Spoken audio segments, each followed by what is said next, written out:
Doctor Saud Anwar हैं New York से। Doctor साहब बहुत शुक्रिया। ये बताइए कि इस डिवाइस को जो आपने तैयार किया है इसकी कितनी अहमियत है, कितनी ये बड़ी अचीवमेंट है और कैसे ख्याल आया आपको ये बनाने का? अस्सलाम वालेकुम जी। सबसे पहले तो मैं आपके नाजरीन बोल टीवी के जो नाजरीन हैं उनका सलाम अर्ज़ करना चाह रहा हूँ और दुआ गो हूँ कि आप सबनों की सेहत ठीक है। जो ये वेंटिलेटर की अटैचमेंट जो हम लोगों ने बनाई है उसके अंदर वेंटिलेटर 4 हिस्सों में डिवाइड हो जाता है, जिससे आप उसको मज़ीद डिवाइड कर सकते हैं। तो 4 को आप अगर एक और 4 लगा दें उस पर तो आप 7 मरीज़ों का इलाज कर सकते हैं मशीनों के साथ। ये स्टैंडर्ड ऑफ केयर नहीं है, ये मजबूरी की सूरत में जब ऐसी सिचुएशन हो कि मरीज़ बहुत बीमार हों और वेंटिलेटर्स कम हों तो उनकी ज़िंदगी बचाने के लिए ये काफ़ी कारआमद साबित हो सकता है। इसको इस्तेमाल किया गया था जब इस तरह की टेक्निक को जब लॉस वेगस में शूटिंग हुई थी तो इमरजेंसी रूम के डॉक्टर्स ने उसकी कोशिश करके 2-3 मरीज़ों को एक वक्त में बचाया था एक मशीन के साथ। उसी कॉन्सेप्ट को हम थोड़ा सा आगे लेके गए हैं और उसको 3D प्रिंटिंग के साथ बना दिया है और वो 3D प्रिंटिंग की फ़ाइल जो है हमने पब्लिक के साथ शेयर की है। इस वक्त तकरीबन 85 ममालिक के अंदर उसकी कॉपीज़ बना ली गई हैं और तैयार कर रहे हैं और ये सिर्फ हर एक के लिए फ़्री है इस्तेमाल करने के लिए। और इसके अलावा 350 के करीब शहर हैं अमेरिका में जहाँ पे उसको तैयारी के तौर पे वो लोग रख रहे हैं इस्तेमाल करने के लिए। अभी पाकिस्तान में ये मोनिस रहमान साहब हैं लाहौर के अंदर, वो 3D प्रिंटिंग का काम इसमें मदद कर रहे हैं सब लोगों की तैयारी के लिए। और डॉक्टर कामरान चीमा है, फेफड़ों के डॉक्टर हैं लाहौर के अंदर, तो उनको इसका अंदाज़ा है और वो समझते हैं। तो अगर लोकली किसी को कांटेक्ट करना है तो इन दो लोगों को कांटेक्ट करके इस मौजू के ऊपर और इस टेक्नोलॉजी को यूज़ करके पाकिस्तान में इस्तेमाल कर सकते हैं ज़िंदगी बचाने के लिए। ये मजबूरी की तरीका है। आइडियली तो हमारे पास मशीनें हों और उसके ज़रिए से लोगों को बचा सकते हैं।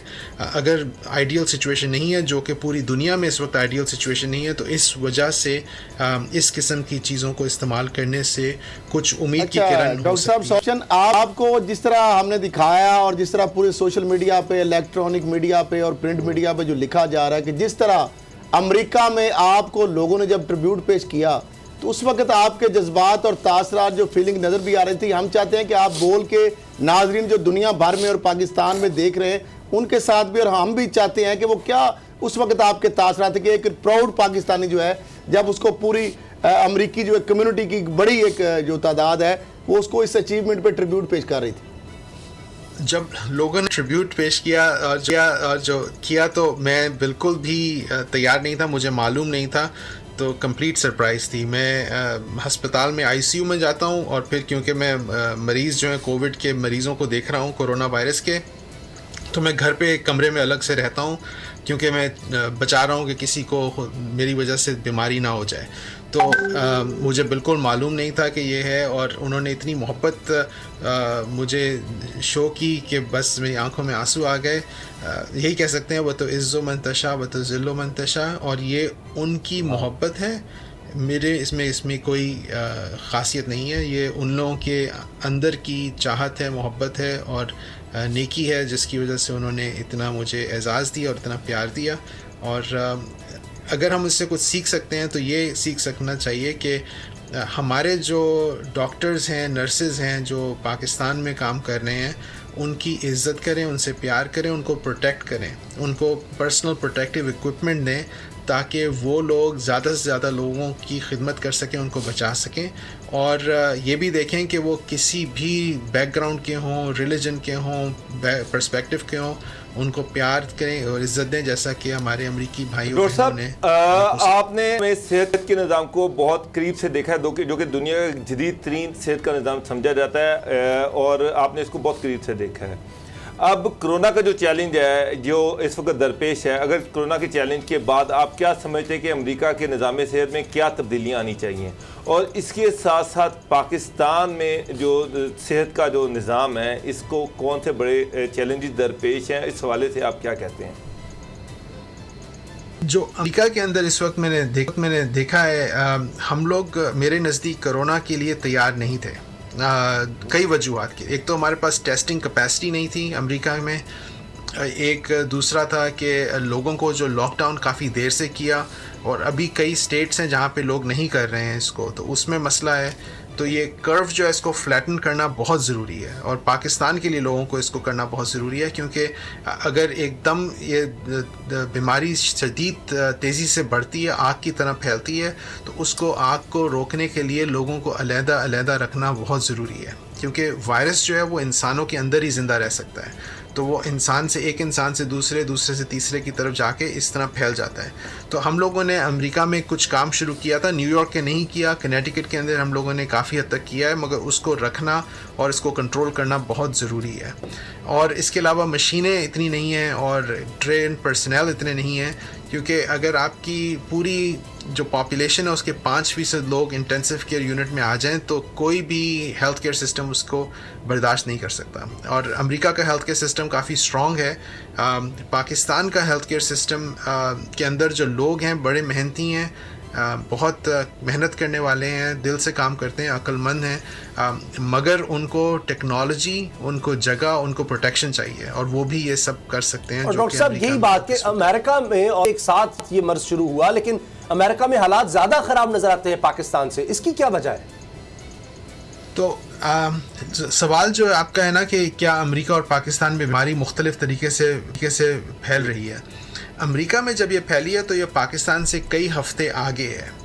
बीमारी हम लोगों ने देखी है पाकिस्तान के अंदर भी और अमेरिका में भी। आप ये समझें कि अमेरिका में भी उतने टेस्ट नहीं हो रहे हैं जितने होने चाहिए और पाकिस्तान में तो बहुत ही कम टेस्ट हो रहे हैं। जब आप टेस्ट ही नहीं कर रहे हैं तो मालूम कैसे चलेगा कि लोगों को बीमारी हो रही है। और जो लोग वैसे ही जिनकी हेल्थ केयर सिस्टम अगर कमज़ोर है तो उनको पता नहीं चलता। मेरे नज़दीक ये किसी की कोई प्रोटेक्शन नहीं है, चाहे वो जिस मुल्क का हो, जिस शहर का हो, जिस मज़हब का हो।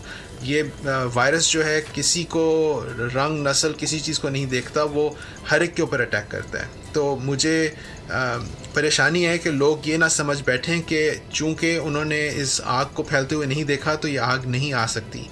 आग के आने का बहुत ख़तरा है। जो बीमारी एकदम तेज़ी से फैलती है, तो यहाँ पर भी अमेरिका में भी कुछ लोगों ने यही किया कि वो कहते हैं ये तो कोई सही चीज़ नहीं है, ये सीरियस नहीं है, तो उन्होंने इसके ऊपर तवज्जो नहीं दी और उन जगहों पे एकदम बहुत तेज़ी से बीमारी फैली है।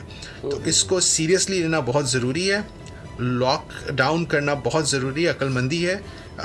देखें, अगर इकोनॉमिक रीजंस के लिए आप लोगों की जान को ख़तरे में डाल रहे हैं तो ये तो सही बात नहीं होगी।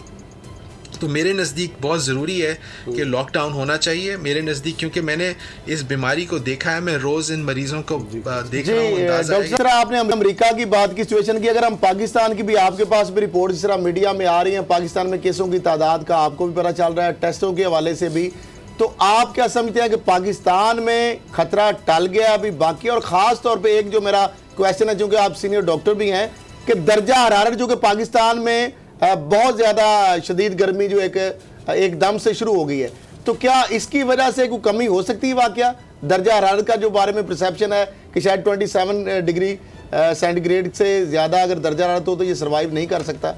कोई ऐसी बात अगर नाजरीन के लिए, हमारे लिए समझने के लिए ज़रा बता सके।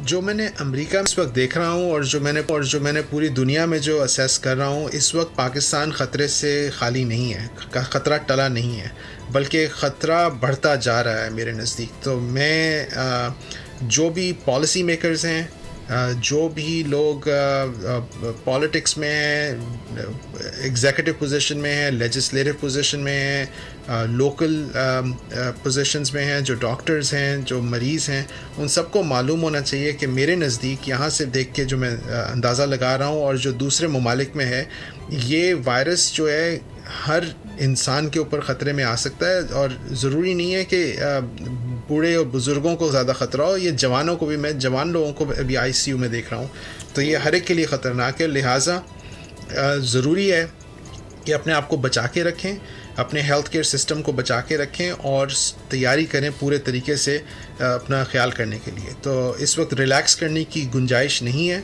क्योंकि अगर रिलैक्स किया तो नुकसान होगा। आप जापान में देखें, उन्होंने कामयाबी हासिल कर ली थी और रिलैक्स कर दिया और फिर एकदम आग की तरह फिर से फैल गया। तो ये अक्लमंदी नहीं होगी अगर इस तरीके से तो साहब एक आप बुनियादी उस तरह सवाल से- जो हम पूछ रहे हैं कि दुनिया कब तक कोरोना पर काबू पा लेगी, कब तक इस बीमारी के ख़त्म होने का इम्कान होगा, कब तक और कितना अरसा मजीद इस बीमारी पर काबू पाने में लगेगा? अभी कितना अरसा लगेगा इस बीमारी को ख़त्म होने में? आप ये समझें कि हम चाइना के एग्ज़ाम्पल को फॉलो करें, क्योंकि चाइना ने इसको बहुत तरीके से और अक्लमंदी से मैनेज किया है। मेरे नज़दीक अगर आप चाइना के हुआन जो प्रोविंस है उसके अंदर आप देखेंगे तो तकरीबन 3 से 4 महीने लग गए हैं उनको।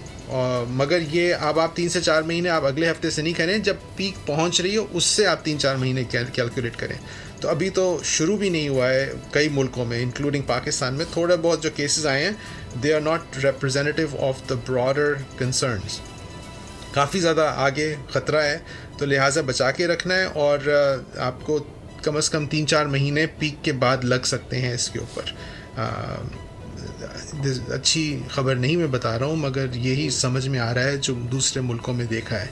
और दूसरी पीक से बचना बहुत डॉक्टर ज़रूरी है। साहब, पाकिस्तान क्योंकि आकर आगे काम बढ़ने करने का खतरा कोई है। राह?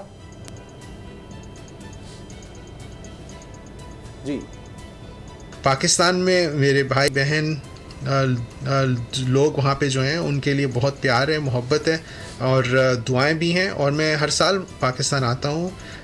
मेरे बहुत रिश्तेदार और प्यारे वहाँ पे हैं और मेरी खुशकिस्मती है कि वहाँ पर जो लोग हैं और वहाँ पे बहुत अच्छे और नफीस बेहतरीन डॉक्टर्स मौजूद हैं, जो कि अमेरिका के किसी भी डॉक्टर के सामने प्रूफ कर सकते हैं अपनी क्वालिटीज़ को। तो वहाँ के जो लोग हैं उनकी खिदमत करने के लिए जो लोग हैं वो मौजूद हैं। हम यहाँ से भी खिदमत करते हैं अपने अंदाज से, मगर जहाँ पर भी जिम्मेदारी और इंसान तो हर जगह इंसान है। आखिर में डॉक्टर साहब, कुछ जो आपने पहले बात की थी कि ये में साउथ ईस्ट एशिया में वो इम्पैक्ट नहीं है, कुछ मुख्तलिफ किस्म की बीमारी है, ये उससे बदल गई है, इस पर आप क्या कहते हैं? मैंने अभी कुछ फेसबुक की रिपोर्ट्स देखी हैं, जिसमें कुछ लोग, जिसमें पढ़े लिखे लोग भी हैं, डॉक्टर हजरात भी हैं, वो कुछ इस तरह की बातें कर रहे हैं कि जी साउथ एशियन होना प्रोटेक्टिव है आपके लिए, और अगर आप पाकिस्तान में रहते हैं तो सम रीज़न वायरस आपको देखता है और आपको ऊपर असर नहीं करता। ये पढ़े लिखे लोग इस तरह की बातें कर रहे हैं। बल्कि कुछ अमेरिका के जो पाकिस्तानी डॉक्टर्स हैं वो ये बात कर रहे हैं कि जी आपके नज़दीक पाकिस्तानी होना इज़ अ प्रोटेक्शन और उसकी वजह से आपको बीमारी का कोई ख़तरा नहीं होगा। ये फॉल्स नैरेटिव है मेरे नज़दीक और बहुत ख़तरनाक नैरेटिव है मेरे नज़दीक। मैंने नौजवानों को मरते हुए देखा है इस बीमारी से। मैंने शदीद किस्म की बीमारी को, इसका चेहरा देखा है और देख रहा हूँ। अभी लॉकडाउन से हटना अक्लमंदी नहीं होगी। 1918 में जब पेंडेमिक हुआ था तो उसी वक्त कुछ लोगों ने इस किस्म की बातें की थी और उन्होंने अपने शहरों को खोल दिया था। और जब शहरों को खोल दिया था उसके बाद इतनी बड़ी वेव आई थी कि लाखों करोड़ों की तादाद में लोग दुनिया में मर गए थे। इस वक्त अक्लमंदी की ज़रूरत है। ये बीमारी किसी को रंग नस्ल कुछ नहीं देखती है, हर एक के ऊपर असर करती है। खुदारा अक्लमंदी का साथ रखें और अपने आप को बचा के रखें और पॉलिसी को ना बदलें। लॉकडाउन बेहतर है। जो लोग कह रहे हैं कि मुझे अपना पुराना कराची चाहिए, पुराना लाहौर चाहिए, और अगर वो इस वक्त जल्दी में ये सब खोल देंगे तो ना कोई पुराना लाहौर, ना कोई पुराना कराची, ना कोई पुराना पेशावर, कुछ भी, सब चीज़ ख़तरे में होगी। तो प्लीज़ खुदारा अक्लमंदी से इस चीज़ को देखिए और उन लोगों को देखें जो दूसरे ममालिक से सबक हासिल कर सकें। आपकी डेटा जो है वो कमज़ोर है, आपकी टेस्टिंग जो है कमज़ोर है, आपकी इंफॉर्मेशन जो है मुल्कों में कमज़ोर है। तो चूंकि आपके पास इंफॉर्मेशन ही नहीं है तो आप लैक ऑफ और छोटी सी इंफॉर्मेशन से इतने बड़ी डिसीजन बनाना बहुत शुक्रिया मेरे डॉक्टर नज़दीक साहब, कीमती वक्त